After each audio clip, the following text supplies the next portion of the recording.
Since Thomas Aspinall started making waves in the heavyweight division, everyone has fantasized about the idea of a fight between him and Jon Jones. Me first, and it must be said that his baldness Dana White has tried to make this fight happen. But there is one reason that outweighs all the others. Jon Jones just doesn't feel like fighting Aspinall, and some questions have come up. Is Jon Jones afraid of Aspinall? Are there real reasons for Jones not to take this fight? Who knows? There, I really can't tell you anything. Well, today we're going to unravel and give my opinion on this topic, which is pretty controversial because it involves oaths. Do you like the mixed martial arts greatest of all time or not? And yes, I know you're going to say it. I know which country I'm in. I'm aware of it. And it's fine if you don't consider him the greatest of all time because you think you have a cleaner conscience and higher morals than him. But remember that he didn't give himself the title, the public gave it to him, and the wrestlers gave it to him. In my opinion, he's the most complete and dominant wrestler I've ever seen. That doesn't mean he's my favorite or that I share his philosophy of life. Now then, which of the two benefits more from this fight happening? Obviously Aspinall. Not just because Jones has the title, but because even having the chance to face him in the octagon, it guarantees him one of the best paydays of his career. Also, if he manages to win, he practically establishes his name as a star of the sport, not just for the moment, but probably in history. As the man who defeated the one nobody seemed able to beat.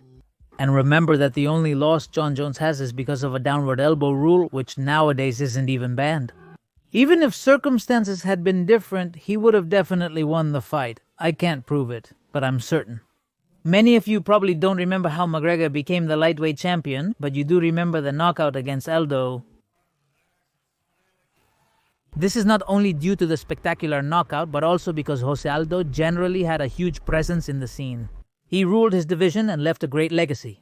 In comparison to D. Alvarez, who was champion in both Bellator and UFC, but Aldo spent almost 7 years dominating the division.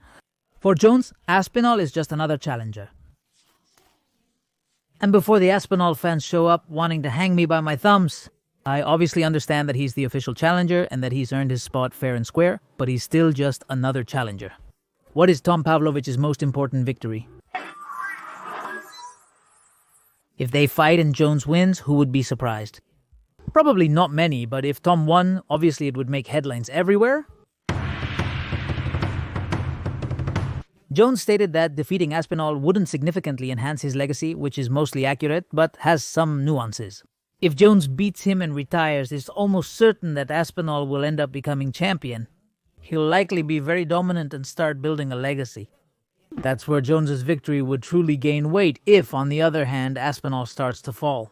He would be another name on the list of American victims, but Iku must fight them as the official challenger. Yes, he should, but Jones isn't the first or last in mixed martial arts or combat sports to keep rivals waiting. But we'll talk about this later. Relax. Jones has practically made it a condition that if they want him to fight Aspinall, they have to pay him $30 million. He believes they should offer him a substantial sum to justify risking his legacy if that's what they want from him. His logic seems sound to me. And here you have to give some credit to Jones because he dares to make a huge demand to the UFC. Personally, I see it as a tactic, to delay the fight and add more hype. Yet, he recognizes his own high worth, aware that he's the one who will truly give the fight meaning. But even though Jones has some valid points in his arguments, Aspinall has elements that make him a threat to the champion. He's not the typical heavyweight, slow, static, or with a belly. His style is heavily influenced by his kickboxing training and his background in Brazilian Jiu-Jitsu. But when it comes to movement and striking, he's quite outstanding. Some even say he moves like a welterweight and hits like a heavyweight. Maybe like a welterweight? It's an exaggeration, but he is fast for his weight. And if you have the power of a tank and the speed of a McLaren, you're dangerous to anyone, even to Jon Jones. Although Jones has shown a high level of wrestling and cage control throughout almost his entire career, his move up to heavyweight has reduced his explosiveness and speed, particularly in takedowns. On the other hand, Aspinall has solid grappling and even boasts a 100% takedown defense. Takedown defense is more about who you've defended against than the exact number of takedowns, right? I mean, under what name are those stats actually backed up? And with this, I'm not saying that Jones isn't capable of taking him down or that he is. I believe Aspinall likely has the best tools among heavyweights to defend himself and escape. And why not submit Jones? He has also demonstrated a high fight intelligence quotient, knowing how to deal with various opponents and, more crucially, how to adapt. Clear examples include his fights against Pavlovich, Volkov, or Orlovsky. With the first one, he kept him at mid-range with his kicks and avoided trading. He found an opening and attacked precisely, knocking him down, where he finished him with a few extra shots. He fought Volkov at close range to negate his reach advantage. Additionally, he easily took him down, which was crucial for his eventual win. And in the case of Andrei Arlovsky, he knew when to close the distance and when to keep it, and in the end, he ended up submitting him. So, is Aspinall the chosen one to defeat Jon Jones? I don't know. You tell me. Saying yes would mean throwing away all of Jon Jones's achievements and ruining his career, considering the quality of opponents he has faced throughout his career. Indeed, in the heavyweight division, he appears to be the opponent most likely to challenge him in a fight and possibly defeat him, at least so far. And Jon Jones knows that. That's why he delays the fight and tries to get everything he asks for, so that the risk at least is worth it. Another possible reason that's been speculated, but based on Jon Jones's recent statements, appears to be ruled out. It's that he was counting on the UFC forcing Tom to defend his interim title, and possibly for him to lose. Oh, yeah, of course. And then possibly use the tactic of, see how he was going to beat me if he couldn't even beat that guy?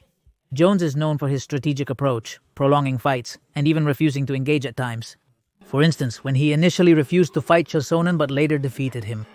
He didn't want to move up to heavyweight to face Daniel Cormier, even admitting that at heavyweight, Cormier would have a clear advantage. But he also beat him twice. And I know that a lot of hotheads will say, a greatest of all time shouldn't do that. He should fight anyone. You see, being a professional fighter doesn't just mean you're going to fight everyone they tell you to. It also means having the intelligence to know when and why to do it. And if you have a certain level of fame and influence in negotiations, why not use it? And you have to apply the art of war to your own career. You have to manage yourself as if you were your own company, because you are. For those wondering why Jon Jones keeps his title, the answer is simple. I'm the boss, and it's my way or the highway. Jon Jones is a money-making machine. For Aspinall, it's uncertain what value he can provide. His biggest pay-per-view sale so far is still because of Jon Jones. Let's remember that Aspinall faced Pavlovich because Jones got injured 2 weeks before a fight, and many sales had already been made.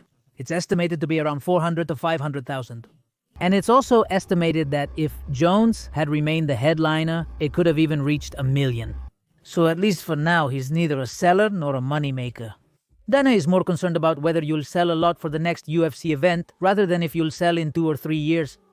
Since he wants to make as much money as possible from each of the events he puts on, I have no doubt that Tom is the most well-rounded heavyweight in terms of skills and that he has a whole set of tools to take on Jon Jones. But Jones has been the underdog many times before, facing opponents who were favored to win. And the closest we've seen him to a loss were his fights against Dominic Reyes and Alexander Gustafsson. The first time he faced someone with a similar reach to his own, it was a great fight, and then he destroyed him in their second match. Let's get to the important part. Do I think Jon Jones is afraid of Tom Aspinall? Well, I'm not in Jon Jones's head, but I don't think so. And even if he is afraid, I don't think that's the determining factor for the fight not happening. I think this is simply a strategy to get the most out of a negotiation, which obviously puts him in a favorable position. Anyway, whether this fight happens or not, Jon Jones honestly won't care at all. He'll just have missed out on earning more since he doesn't seem to care much about the opinion of the public or the experts. Does he consider that he already has a great legacy? He's also considered one of the GOATs and has tons of money. Why risk losing?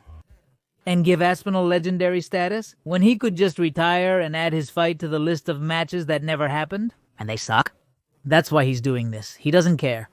Since he's already built his career, since he's already on the verge of retirement, and since he's considered one of the best, he can afford to do what he's doing. What I do believe is that Aspinall, sooner rather than later, will be the face of the heavyweights and will possibly have a considerable reign. Right now, I see him as the next step in the evolution of heavyweight fighters. Anyway, let me know in the comments.